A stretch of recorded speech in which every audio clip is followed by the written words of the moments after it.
എല്ലാവരും സുഖമായിട്ടിരിക്കുന്നതെന്ന് കരുതുന്നു. ഇന്ന് ഞാനൊരു ഞണ്ട് ബിരിയാണിയായിട്ടാണ് വന്നിട്ടുള്ളത്. ഞണ്ട് ക്ലീനാക്കി അതിൻ്റെ ഇറച്ചിയൊക്കെ എടുക്കാൻ കുറച്ച് കഷ്ടപ്പാടാണെങ്കിലും കഴിക്കാൻ നല്ല ടേസ്റ്റാണ് അല്ലേ.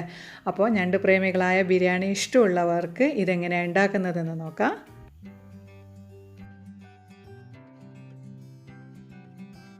അത്യാവശ്യം വലിപ്പമുള്ള 7ഓളം ഞണ്ട് ഞാനിവിടെ ക്ലീനാക്കി എടുത്തിട്ടുണ്ട്. ഇത് രണ്ടും സെപ്പറേറ്റ് ചെയ്ത് വെച്ചിട്ടുള്ളത്. ഇതിൻ്റെ കാലും കൈയൊക്കെ ഇങ്ങനെ തന്നെയല്ല ഞാൻ എടുക്കുന്നത്. ഇതിൻ്റെ ഷെല്ലൊക്കെ പൊട്ടിച്ച് ഇറച്ചി മാറ്റിയെടുത്തിട്ടാണ് മസാലക്കകത്ത് ചേർത്ത് കൊടുക്കുന്നത്. ഞണ്ടിൻ്റെ ഈ ഒരു ഭാഗം മസാലയൊക്കെ തേച്ച് ഫ്രൈ ചെയ്താൽ ചേർക്കുന്നത്. അതുകൊണ്ട് ആദ്യം ഇതൊന്ന് മാരിനേറ്റ് ചെയ്തെടുക്കണം. ഇതിപ്പോൾ രണ്ടായിട്ട് കട്ട് ചെയ്യേണ്ടവർക്ക് രണ്ടായിട്ട് കട്ട് ചെയ്യുക. ഞാനിത് ഫുള്ളായിട്ട് തന്നെ ഒരു ഭംഗിക്ക് വേണ്ടിയിട്ട് അങ്ങനെ തന്നെയാണ് ചേർക്കുന്നത്.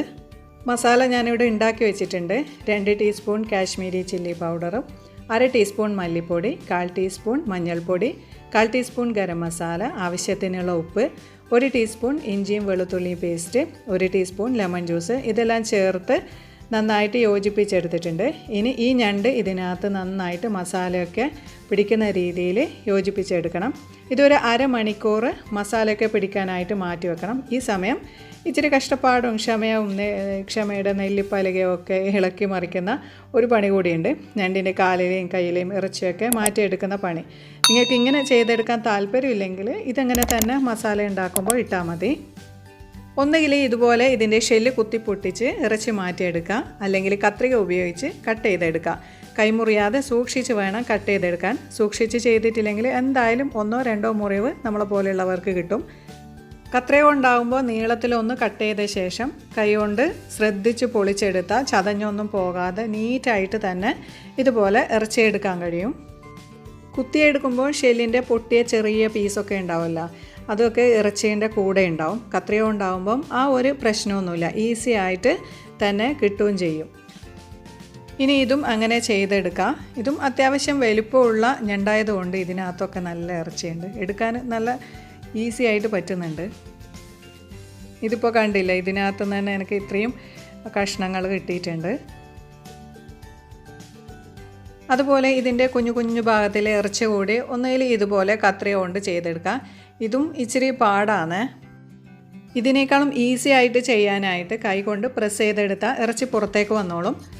ആദ്യം ജോയിൻ ഭാഗം ഒന്ന് കട്ട് ചെയ്തെടുത്തിട്ട് വേണം ഇങ്ങനെ പ്രസ് ചെയ്തെടുക്കാൻ. ജോയിൻ ഭാഗം ബ്ലോക്ക് ആയാൽ ഇറച്ചി പുറത്ത് വരുമ്പോൾ ഇങ്ങനെയാണ് ഉണ്ടാവുക. അതേസമയം കട്ട് ചെയ്ത് ചെയ്യുമ്പോൾ ഇതുപോലെ നീറ്റായിട്ടും കിട്ടും.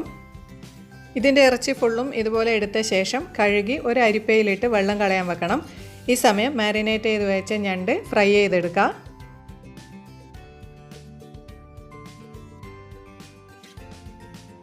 ഒരു പാൻ ചൂടാക്കിയിട്ടുണ്ട്, ഇതിലേക്ക് വെളിച്ചെണ്ണ ഒഴിച്ചു കൊടുക്കുക.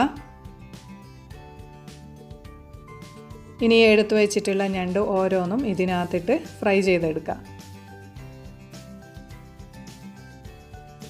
ഇനി ഇതൊന്ന് മറിച്ചിട്ട് കൊടുക്കുക.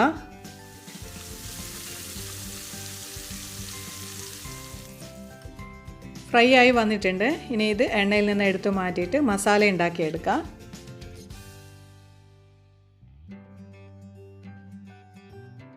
മസാല ഉണ്ടാക്കിയെടുക്കാനായിട്ട് ഞാനിവിടെ ഒരു നോൺ സ്റ്റിക്ക് പാൻ എടുത്തിട്ടുണ്ട്.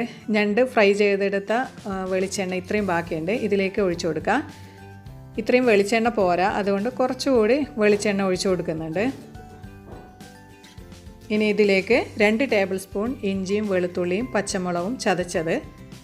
പച്ചമുളക് എരിവിന് ആവശ്യത്തിന് നിങ്ങൾക്ക് ചേർത്ത് കൊടുക്കുക. അതിൻ്റെ കൂടെ 2 ബേ ലീഫ് കൈകൊണ്ട് ഞെരടിയിടുക, 1 കഷ്ണം പട്ട, 2 ഏലക്ക, 3 ഗ്രാമ്പു ഇതൊക്കെ ഒന്ന് ചതച്ചത് കൂടെ ഇട്ട് ജസ്റ്റ് ഒന്ന് വഴറ്റിയ ശേഷം ചെറുതായി അരിഞ്ഞ 3 സവാള ചേർത്ത് കൊടുക്കുന്നുണ്ട്. മീഡിയം സൈസിലുള്ള അത്യാവശ്യം വലുപ്പമുള്ള സവാളയാണ്. മസാലയ്ക്ക് ആവശ്യമുള്ള അത്ര ഉപ്പ് കൂടി ചേർത്ത് നന്നായി വഴറ്റിയെടുക്കുക. സവാള നന്നായി വഴന്ന് വന്നിട്ടുണ്ട്. ഇനി ഇതിലേക്ക് വലിയൊരു തക്കാളി ചെറുതായി അരിഞ്ഞത് കൂടി ചേർത്ത് കൊടുക്കുക. ഞാനിത് ചോപ്പറിനകത്ത് ക്രഷ് ചെയ്തെടുത്തതാണ്. സവാളയും ഇഞ്ചിയും വെളുത്തുള്ളിയും തക്കാളിയൊക്കെ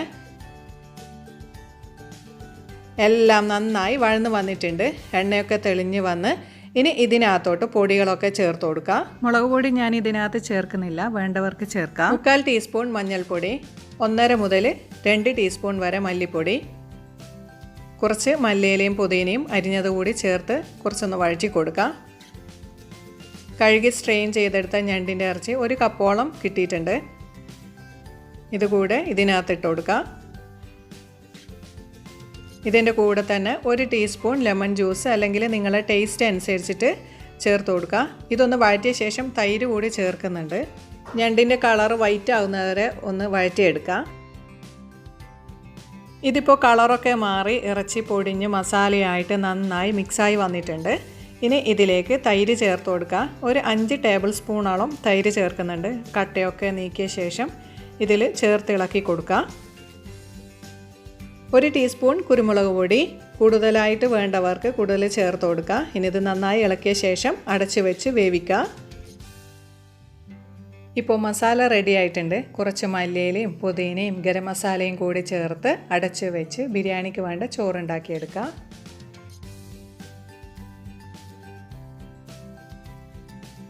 ചോറുണ്ടാക്കാനായിട്ട് ഒരു പാത്രം ചൂടാക്കാൻ വെച്ചിട്ടുണ്ട്. കുറച്ച് വെളിച്ചെണ്ണ ഒഴിച്ചു കൊടുക്കുക. ഈ ഒരു സമയം ഗീ ചേർക്കുന്നില്ല, ലാസ്റ്റ് ദം ചെയ്യുമ്പോഴാണ് ചേർക്കുന്നത്. 2-3 ഗ്രാമ്പും പട്ടയും ഏലക്കയും 1 കഷ്ണം സവാള കട്ട് ചെയ്തതും ഇട്ട് ഇളക്കി കൊടുക്കുക. ഇതിലേക്ക് കഴുകിയെടുത്ത ജീരകശാല അരി ഇട്ട് കൊടുത്ത് ചോറിന് വേണ്ടുന്നത്ര ഉപ്പും കൂടി ചേർത്ത് വഴറ്റിയെടുക്കുക. കണ്ടൻസ്ഡ് മിൽക്കിൻ്റെ ടിന്നിൽ 2.5 ടിന്ന് അരിയാണ് ഞാനിവിടെ എടുത്തിട്ടുള്ളത്. ഇതിൻ്റെ ഇരട്ടി തിളച്ച വെള്ളം ഒഴിച്ച് ഇളക്കി കൊടുത്ത ശേഷം നന്നായി തിളച്ച് വന്നാൽ അടച്ച് വെച്ച് വേവിച്ചെടുക്കുക. ഇതിലേക്ക് 1/2 ടീസ്പൂൺ ചെറുനാരങ്ങ നീര് കൂടി ചേർത്ത് ഇളക്കി കൊടുക്കുക. മസാലയും ചോറും ഒക്കെ റെഡിയായി. ഇനി ദം ചെയ്തെടുക്കുക. മസാല വേറൊരു പാത്രത്തിലോട്ട് മാറ്റിയിട്ടുണ്ട്. കഴുകിയെടുക്കുന്നൊന്നുമില്ല, ഇത് തന്നെ ദം ചെയ്യുക. ഒരു 1/4 ഭാഗം ചോറിട്ട് നിരത്തിയ ശേഷം ഒരൽപ്പം മല്ലിയിലയും പുതിനയും ഇട്ട് കൊടുക്കുന്നുണ്ട്. ഇതിന് മുകളിലായിട്ട് എടുത്തു വെച്ച ഞണ്ടിൻ്റെ മസാല എല്ലായിടത്തും നിരത്തി കൊടുക്കുക. ഇതിൻ്റെ മേലെയായിട്ട് ബാക്കി എല്ലാ ചോറും ഇട്ട് കൊടുക്കുക.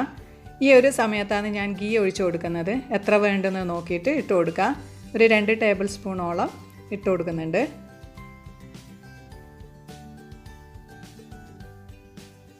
ഇതിന് മുകളിലായിട്ട് ചെറുതായിട്ട് അരിഞ്ഞ ക്യാരറ്റും മല്ലിയിലയും പുതിനയും കുറച്ച് ഗരം മസാല ഇട്ട് കൊടുക്കുക. ഏറ്റവും മുകളിലായിട്ടാണ് ഫ്രൈ ചെയ്ത ഞണ്ട് വെക്കുന്നത്. മസാലയിൽ ഓൾറെഡി ഞണ്ടിൻ്റെ ഇറച്ചി ചേർത്തുകൊണ്ടാണ് ഇതിങ്ങനെ ചെയ്യുന്നത്. ഇങ്ങനെ വെക്കുമ്പോൾ ദമ്മിലുള്ള ചോറിന് കുറച്ച് ഞണ്ടിൻ്റെ ഫ്ലേവർ കിട്ടുകയും ചെയ്യും. ഫ്രൈ ചെയ്ത ഞണ്ടിൻ്റെ ടേസ്റ്റ് ഒട്ടും പോവില്ല. ഇനി ഇത് 15 മിനിറ്റ് ലോ ഫ്ലെയിമിൽ വെച്ച് ദം ചെയ്തെടുക്കാം. അപ്പോൾ ഞണ്ട് ഇഷ്ടപ്പെടുന്നവർ ഈ ഒരു രീതിയിൽ ഉണ്ടാക്കി നോക്കാം. ഈ വീഡിയോ ഇഷ്ടപ്പെട്ടാൽ കമൻറ്റ് ചെയ്യാനും ലൈക്ക് ചെയ്യാനും ഷെയർ ചെയ്യാനും മറക്കല്ലേ. സബ്സ്ക്രൈബ് ചെയ്യാത്തവരാണെങ്കിൽ ഒന്ന് സബ്സ്ക്രൈബും ചെയ്യണേ.